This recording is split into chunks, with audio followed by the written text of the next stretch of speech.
تحت راهبری اجراکننده وظیفه رئیس شهر ترسونزاده محترم ولیزاده عبدالقادری ایسوف فعالیت بازار مرکزی شهر نیز به تنظیم درآمده است. مسئولین جهت تنظیم نرخ و نوا و تامین سر و لباس یگانه کارمندان و سوداگران بازار تدبیرهای ضروری اندیشیدند. من چوره و گلشن انوهی ترسونزاده. من 20 سال دامی سودا کار میکنم، خرید و فروش. من حاضر آنچه نقص شده نرخ نوا تازگی من نویسان نبود نویس شد بازار پیشه بازار کلان شدگی آنچه نقص خیلی بهبودی خیلی نقص.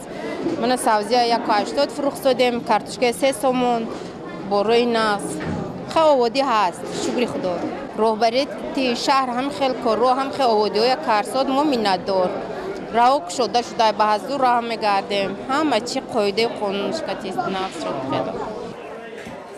در این برابر یک چند رسته‌های فروش محصولات بالاپوش گردیده است. تا این دم سوداگران بازار در وقت برف و باران اذیت میکشیدند. حالا باشد این مشکل‌ها به پورگی برطرف شد. من سرمتخصص جمعیت مطلوبات شریک مشرف میباشم. خیلی که میبینید با روزهای اخیر با سپارش رئیس شهر محترم ولیزاده عبدالقادر در کوچه بازار مرکزی و اینچنین در داخل بازار مرکزی خیلی کارهای آبادانی و تعمیر گذشته ایستاده است.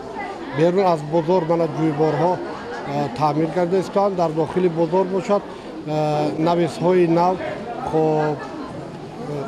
ساختمانش رفته ایستاده است. تمامی صاحبکارانی که در بازار مرکزی نشسته کار و فعالیت میکنند همه‌شون با فرم یگانه فروشندگی و بیجی کار تامین گردیده راه‌های تحویلی ضد ساختارخانه مشکلی کشاده و آزاد میباشد.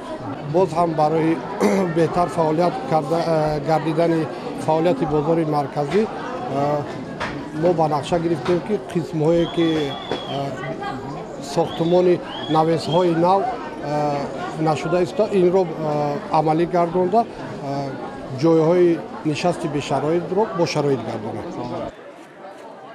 بازار آینه شهرداری است. از این رو جهت بهتر ساختن فعالیت بازارنشینان روزهای نزدیک نیز یک قطار کارهای آبادانی و سازندگی عملی گردانیده می شود.